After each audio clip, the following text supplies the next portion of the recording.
ತೀವ್ರ ಸ್ವರೂಪವನ್ನ ಪಡೆದುಕೊಂಡಿದೆ ಕಲ್ಲಡ್ಕ ಭಟ್ ಅವರ ಹೇಳಿಕೆ. ಕಲ್ಲಡ್ಕ ಪ್ರಭಾಕರ್ ಭಟ್ ವಿರುದ್ಧ ಸಿಡಿದೆದ್ದಂತಹ ಪ್ರಿಯಾಂಕರ್ಗೆ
ತೀವ್ರ ಸ್ವರೂಪವನ್ನ ಪಡೆದುಕೊಂಡಿರುವಂತಹ ಕಲ್ಲಡ್ಕ ಭಟ್ ಹೇಳಿಕೆ. ಕಲ್ಲಡ್ಕ ಪ್ರಭಾಕರ್ ಭಟ್ ವಿರುದ್ಧ ಸಿಡಿದೆದ್ದಂತಹ ಪ್ರಿಯಾಂಕರ್ ನವೆಂಬರ್ 2ರಂದು ಆರ್ಎಸ್ಎಸ್ ಪಥಸಂಚಲನ ನಡೆಸುವುದಾಗಿ ಘೋಷಿಸಿದಂತಹ ಭಟ್ ಕಲ್ಲಡ್ಕ ಪ್ರಭಾಕರ್ ಭಟ್ ಯಾರು?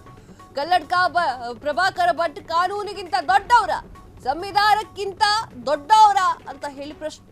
ಆರ್ಎಸ್ಎಸ್ ದೇವರಿಗಿಂತಲೂ ಕೂಡ ಎಸ್ ದೊಡ್ಡದೇ ಅಂತ ಹೇಳಿ ಪ್ರಶ್ನೆಯನ್ನ ಮಾಡಿದ್ದ. ಕಾನೂನು ಮೀರಿ ಮಾಡುವುದಕ್ಕೆ ಹೋದ್ರೆ ಸರ್ಕಾರ ಏನು ಸುಮ್ಮನೆ ಕೂತ್ಕೊಳ್ಳುತ್ತಾ? ಆರ್ಎಸ್ಎಸ್ ನಲ್ಲಿ ಮಾತನಾಡದಂತೆ ಜನರ ಮುಂದೆ ಮಾತನಾಡ್ಲಿಕ್ಕೆ ಹೋದ್ರೆ ಆಗಲ್ಲ. ಕಲ್ಲಡ್ಕ ಅಲ್ಲ, ಅವರಪ್ಪ ಆದ್ರೂ ಕೂಡ ಅಷ್ಟೇ ಕಾನೂನು ಪ್ರಕಾರವೇ ನಡೆದುಕೊಳ್ಬೇಕು. ಆರ್ಎಸ್ಎಸ್ ದೇಣಿಗೆ ಮೂಲಕ ಅಂದ್ರೆ ಮೂಲವನ್ನ ಬಹಿರಂಗಪಡಿಸುವಂತೆ ಸವಾಲು. ಚಿತ್ತಾಪುರ ಪಥಸಂಚಲನ ಈ ಒಂದು ವಿಚಾರವಾಗಿ ಪ್ರಿಯಾಂಕರ್ಗೆ ವಿರುದ್ಧವಾಗಿ ಕಿಡಿ ಹತ್ಕೊಂಡಿತ್ತು. ಕಲ್ಲಡ್ಕ ಪ್ರಭಾಕರ್ ಭಟ್ಗೆ ಎಚ್ಚರಿಕೆ ಕೊಟ್ಟಿರುವಂತಹ ಐಟಿ-ಬಿಟಿ ಸಚಿವರು. ಎಸ್, ಇದೆಯಲ್ಲ ಇದು ಆರ್ಎಸ್ಎಸ್ ಪಥಸಂಚಲನ ನವೆಂಬರ್ 2ನೇ ತಾರೀಕು. ಅದು ಸುಮ್ಮನೆ ಹೋಗಿ ನಿಲ್ಲದಲ್ಲ, ಅದು ಇನ್ನೂ ಕೂಡ ಬೆಂಕಿ ಹೊಗೆ ಹಾಡ್ತಾನೇ ಇರುತ್ತೆ. ಈಗೇನಾಯ್ತು, ಕಲ್ಲಡ್ಕ ಪ್ರಭಾಕರ್ ಭಟ್ರು ಕತೆ ಏನು ಅನ್ನೋದನ್ನ ಈ ಒಂದು ವಿಡಿಯೋದಲ್ಲಿ ನೋಡ್ತಾ ಹೋಗೋಣ. ಆರ್ಎಸ್ಎಸ್ ವಿಚಾರವಾಗಿ ಎಲ್ಲರೂ ಕೂಡ ಮನ್ಸಿಗೆ ತಗೊಂಡಂಗೆ ಕಾಣಿಸ್ತಾ ಇದೆ. ರಿಯಲಿ ಸಾರಿ ಅನಿಸುತ್ತೆ, ಗೊತ್ತಿಲ್ಲ. ಯಾಕಂದ್ರೆ ಆರ್ಎಸ್ಎಸ್ ಅಲ್ಲಿ ಪಥಸಂಚಲನವನ್ನ ಮಾಡಲೇಬೇಕು ಅಂತ ಸಾಕಷ್ಟು ಜನ ಹೇಳಿದ್ರು. ಕಲ್ಲಡ್ಕ ಪ್ರಭಾಕರ್ ಭಟ್ ಆಗ್ಲಿ, ಅವರ ಅಪ್ಪ ಆಗ್ಲಿ ಕಾನೂನು ಒಂದೇ ಅಂತ ಹೇಳಿ ಪ್ರಿಯಾಂಕ್ ಖರ್ಗೆ ಅವರು ಈಗ ಕಿಡಿಕಾರಿರುವಂಥದ್ದು ಭಾರಿ ಚರ್ಚೆಗೆ ಗ್ರಾಸವಾಗಿ. ಪಥಸಂಚಲನ ಮಾಡೇ ಮಾಡ್ತೇವೆ ಅಂತ ಹೇಳಿ ಕಲ್ಲಡ್ಕ ಪ್ರಭಾಕರ್ ಭಟ್ ಹೇಳಿಕೆ ವಿಚಾರವಾಗಿ ಮಾಧ್ಯಮದ ಅವರ ಜೊತೆಗೆ ಮಾತನಾಡ್ತಾ ಹೇಳ್ತಾರೆ, ಕಲ್ಲಡ್ಕ ಪ್ರಭಾಕರ್ ಭಟ್ ಯಾರು? ಕೋರ್ಟ್ಗಿಂತ ದೊಡ್ಡವರ? ಮಾಡ್ಲಿ ನೋಡೋಣ ಅದು ಹೆಂಗ್ ಮಾಡ್ತಾರೆ. ಕೋರ್ಟ್ ಅನುಮತಿ ಸಿಗದೆ ಅದು ಹೆಂಗ್ ಮಾಡ್ತಾರೆ? ಅನುಮತಿ ಇಲ್ಲದೆ ಮಾಡಿದ್ರೆ ಸರ್ಕಾರ ಏನ್ ಕತ್ತೆ ಕಾಯ್ತಾ ಇರುತ್ತ? ಅನುಮತಿ ತೆಗೆದುಕೊಳ್ಳಲೇಬೇಕು, ಹಂಗೆ ಮಾಡಕ್ಕಾಗೋದಿಲ್ಲ.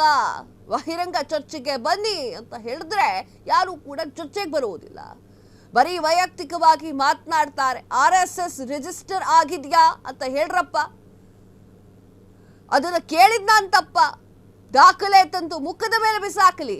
ಅವರಿಗೆ ಎಲ್ಲಿಂದ ದೇಣಿಗೆ ಬರುತ್ತೆ? ದೇವಸ್ಥಾನದ ಹುಂಡಿ ಲಾಕ್ ಆಗಿರುತ್ತೆ, ಅದನ್ನ ತೆಗೆಯಬೇಕಾದ್ರೆ ತಹಶೀಲ್ದಾರ್ ಬರಬೇಕು, ಎಲ್ಲವನ್ನೂ ಕೂಡ ಪಾರದರ್ಶಕವಾಗಿ ತೆಗಿಬೇಕು. ಆದರೆ RSS ದೇಣಿಗೆ ಎಲ್ಲಿಂದ ಬರುತ್ತೆ? ದೇಣಿಗೆಯ ಮೂಲ ಗೊತ್ತಿರಬೇಕಲ್ವಾ?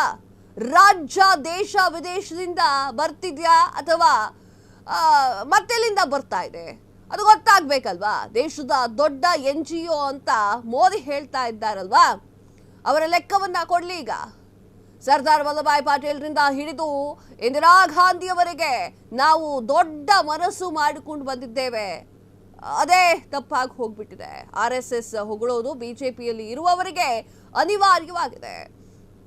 ಬಸವರಾಜ ಬೊಮ್ಮಾಯಿ ಹಾಗೆ ಎಲ್ಲರೂ ಕೂಡ ಜ್ಞಾನ ಇರುವಂತಹ ಮನುಷ್ಯರು, ಕಾನೂನು ಅರಿವು ಅವರಿಗೆ ತುಂಬಾನೇ ಇದೆ. ಆದರೆ ಸುಪ್ರೀಂ ಕೋರ್ಟ್ ತನಕ ಬೊಮ್ಮಾಯಿ ಅವರು ತಂದೆ ಹೋರಾಟವನ್ನು ಮಾಡಿದ್ರು. ಅದೇ ಜಡ್ಜ್ಮೆಂಟ್ ನೋಡ್ಬಿಟ್ರೆ ಬೊಮ್ಮಾಯಿ ಅವರು ಬಿಜೆಪಿ ಬಿಟ್ಟು ಹೊರಗೆ ಬರುತ್ತಾರೆ. ಭಾರತೀಯ ಸಂಸ್ಕೃತಿಯ ವಾರಸುದಾರರ ಸಂಸ್ಕೃತಿ ಹೇಗೆ ಆಗುತ್ತೆ ಅಂತ ಹೇಳಿ ಸಾಕಷ್ಟು ವಿಚಾರವನ್ನ, ಸಾಕಷ್ಟು ಇದೆಲ್ಲ ಇದು ಹೇಳ್ತಾ ಹೋದ್ರೆ ಮುಗಿಯಲ್ಲ. ಅಷ್ಟು ವಿಚಾರಗಳನ್ನ, ಅಷ್ಟು ಪ್ರಶ್ನೆಯನ್ನ ಕಲ್ಲಡ್ಕ ಪ್ರಭಾಕರ್ ಭಟ್ ವಿಚಾರವನ್ನು ಕೂಡ ಪ್ರಿಯಾಂಕ್ ಖರ್ಗೆ ಅವರು ಮಾಧ್ಯಮದ ಮುಂದೆ ಮಾತನಾಡಿತ್ತು. RSS ಏನ್ ದೇವರಿಗಿಂತ ದೊಡ್ಡವರಾಗ್ಬಿಟ್ರಾ? RSSಗೆ ದೇಣಿಗೆ ತಂದ್ಕೊಡೋರು ಯಾರು? ದೇಣಿಗೆ ಎಲ್ಲಿಂದ ಬರುತ್ತೆ? ಹೊರ ರಾಜ್ಯದಿಂದ ಬರುತ್ತಾ? ಬೇರೆ ದೇಶದಿಂದ ಬರುತ್ತಾ? ಮಾಹಿತಿ ಕೊಡ್ಲಿ. ಒಂದು ದೇವಸ್ಥಾನದ ಹುಂಡಿ ಲೆಕ್ಕಾಚಾರವನ್ನು ಮಾಡಬೇಕಾದ್ರೂ ಕೂಡ ಅಲ್ಲಿ ಜನ ಇರಬೇಕು, ಪಾರದರ್ಶಕವಾಗಿ ಮಾಡ್ತಾರೆ. ಕೊಡ್ಲಿ, ಈಗ ಎಲ್ಲಿಂದ ಮೂಲ ಬಂದಿದೆ ಅಂತ ಗೊತ್ತಾಗ್ಲಿ ಅಂತ ಹೇಳಿ ಈಗ ಪ್ರಿಯಾಂಕ್ ಖರ್ಗೆ ಅವ್ರು ಹೇಳಿದ್ರು. ಮುಂದೆ ಏನಾಗುತ್ತೆ, ಪಥಸಂಚಲನ ಆಗುತ್ತೋ ಇಲ್ವೋ ನವೆಂಬರ್ 2 ಕಾಯ್ದು ನೋಡ್ಬೇಕು. ನವೆಂಬರ್ 2. ಕ್ಷಣ ಕ್ಷಣದ ಸುದ್ದಿಗಳಿಗಾಗಿ ಫ್ರೀಡಂ ಟಿವಿ ಸಬ್ಸ್ಕ್ರೈಬ್ ಮಾಡಿ, ಲೈಕ್ ಮಾಡಿ ಹಾಗೂ ಫಾಲೋ ಮಾಡಿ. ಹೊಸ ಸುದ್ದಿಗಳ ನೋಟಿಫಿಕೇಶನ್ಗಾಗಿ ಬೆಲ್ ಐಕಾನ್ ಮೇಲೆ ಕ್ಲಿಕ್ ಮಾಡಿ.